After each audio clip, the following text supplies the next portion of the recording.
తాకట్టులో ఉన్న బంగారాన్ని విడిపించి ఆ రోజున్న మార్కెట్ ధర కట్టి మిగిలిన డబ్బును మీకు అందిస్తుంది కొమ్మూరి గోల్డ్. నమస్కారం గురువుగారు. శ్రీమాత్రే నమః. మీనరాశి వారు లలిత సహస్రనామాల్లో ఏ నామాన్ని జపించాలంటారు? తప్పకుండా అండి. మీనరాశి వారిలో ఉండే గొప్పతనం ఏమిటి అంటే వీళ్ళకి మోక్షం వైపు ఎక్కువ ఆలోచనలు, అన్వేషణ ఎక్కువగా ఉంటుందండి. వీళ్ళకి కూడా గైడింగ్ నేచర్ ఉంటుంది ధనుసు రాశి వారిలాగే. అయితే మీనము వారికి ఏంటంటే మెయిన్గా ఇప్పుడు ప్రజెంట్ ఎల్నాడ్స్ని రాశిలో సంచరిస్తుంది. అయితే ఈ నామ సంబంధించినటువంటి విషయాలు చూసుకున్నట్లయితే వీళ్ళకి ఓం తాటంక యుగలీభూత తపన ఉడుప మండల ఈ నామం చేసుకుంటే చాలా మంచిది. అంటే అమ్మవారి యొక్క తాటంకములు ఒకటి తపన మండలము, ఉడుపు మండలం అంటే ఒకటి సూర్యమండలము, చంద్రమండలం అట. వీళ్ళకి మీనరాశి వారికి పూర్వజన్మ కర్మకారకుడేమో రవి, ఈ మంత్ర సాధన కారకుడు, మంత్ర సంబంధమైన చంద్రుడు. ఓకే. కాబట్టి వీళ్ళు అన్నపూర్ణాష్టకం చదువుకోవడము, నేను ఇప్పుడు చెప్పినటువంటి ఈ నామం ఓం తాటంక యుగలీభూత తపన ఉడుప మండలాయ నమః. దీనివల్ల ఏం జరుగుతుందో చెప్తా. ఒకటి దారిద్ర్యం తొలగుతుంది. ఈ నామం ఎవరైనా చేసినా కూడా, ఎవరికైనా దారిద్ర్యం ఉంది అబ్బాయి ఏం చేసినా దరిద్రం అని అంటుంటారు. ఈ నామం చాలా గొప్ప దారిద్ర్య నాశనాన్ని ఇస్తుంది. ఈ నామం ఒకటి ఇస్తుంది. రెండవది ఏంటంటే దారిద్ర్య నాశనానికి ఓం కనకాంగల కేయూర కమనీయ భుజాన్వితాయ నమః కూడా అద్భుతంగా పనిచేస్తుంది. అయితే ఈ నామం చేసేవారు ఒకటి మనకి 6th house లో అధిక గ్రహాలు ఉన్నాయి. మీరు ఎంత 5th house యాక్టివ్ చేసినా 6th house తొందరగా క్లియర్ అవ్వదు. ఓకే. అంటే మీనరాశి నుంచి 6వ భావం సింహరాశిలో ఏదైనా గ్రహాలు ఉన్నాయని చూడాలి. ఓకే.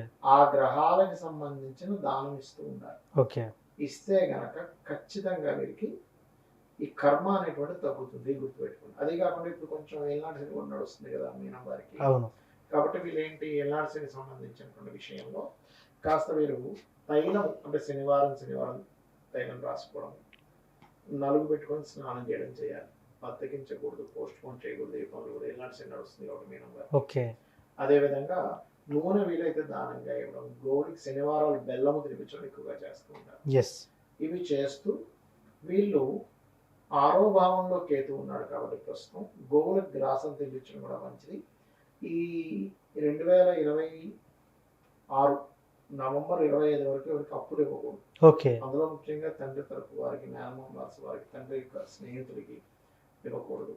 అయితే వీళ్ళకి ఎప్పుడైతే నవంబర్ 25వ తేదీ నుంచి కేతు మారిపోతాడో పంచమంలోకి వస్తాడు, ఇంకొంచెం ఆధ్యాత్మిక చింతన పెరుగుతూ ఉంటుంది. కాకపోతే అక్కడ నుంచి కొంచెం సంతానాన్ని పొందేవారు స్నేహితుల విషయంలో, ప్రేమ వ్యవహారాల విషయంలో కొంచెం జాగ్రత్తగా ఉండాలి. ఆ సంవత్సరాల పాటు, అంటే ఈ ఇయర్ నవంబర్ 25 నుంచి.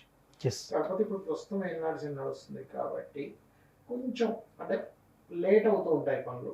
దాన్ని అర్థం చేసుకుంటూ ఏనాడు శని తగ్గడానికి కూడా మంత్రం ఉంటుంది దత్తహస్తనామాల్లో. ఓకే. అదేమిటి అంటే ఓం అనాకలిత సాదృశ్య చుబుక శ్రీ విరాజితాయ నమః అని మంత్రం చేసుకోవాలి. ఏనాడు శని ఖచ్చితంగా పనిచేస్తుంది. సో ఇవి చేసుకోవాలి. వీరికి ఇంకా ఫైనాన్షియల్గా బాగా గ్రోత్ కావాలనే వారు ఎప్పుడైనా సరే మీన రాశి వారు ఇప్పుడు ఏనాడు శని నడుస్తుంది కాబట్టి కొంచెం హోమాలకు ఎక్కువగా అటెండ్ అవుతున్నారు. ఓకే. ఎప్పుడు కూడా ఇప్పుడు చూడండి శని అంటే ఏంటంటే కోల్డ్ స్టాక్ వీటన్నిటికి కారణం, ముసలితనానికి, కొంచెం హార్డ్ వర్క్ వీటన్నిటికి కారణం.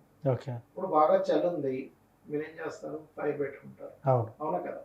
అంటే ఈ చల్లదనానికి సంబంధించిన ఎనర్జీ మనకు క్యాప్చర్ అయినప్పుడు వేడిని ఎలా అయితే మనం పొందుతామో వీళ్ళకి ధనస్థానం అగ్నితత్వ రాశి అవుతుంది. కాబట్టి వీళ్ళంతా హోమాలు చేస్తూ ఉంటే అంత ఫైనాన్షియల్గా బాగా గ్రోత్ పెరుగుతుంది. అంటే హోమాలకి చాలా ఖర్చు అవుతుంది కదా. అంటే సింపుల్గా ఏం లేదు, ఇంట్లో నుంచి హోమగుండంలో పెట్టుకుని రోజు మీ ఇంట్లో చూసుకోవచ్చు. అది అంత ఫలితాన్ని ఇస్తుంది అంటే ఎందుకు ఇవ్వదు? మనం చేస్తున్నాం, మన మనసు పెట్టడం ముఖ్యం. మన మనసు, భావన, భక్తితో చేయడం చాలా ముఖ్యం. సో ముఖ్యంగా మీనరాశి వారు లలిత సహస్రనామాల్లో ఏ నామాన్ని జపించాలని చాలా చక్కగా చెప్పినారు సార్. ధన్యవాదాలు. శ్రీమాత్రే నమః.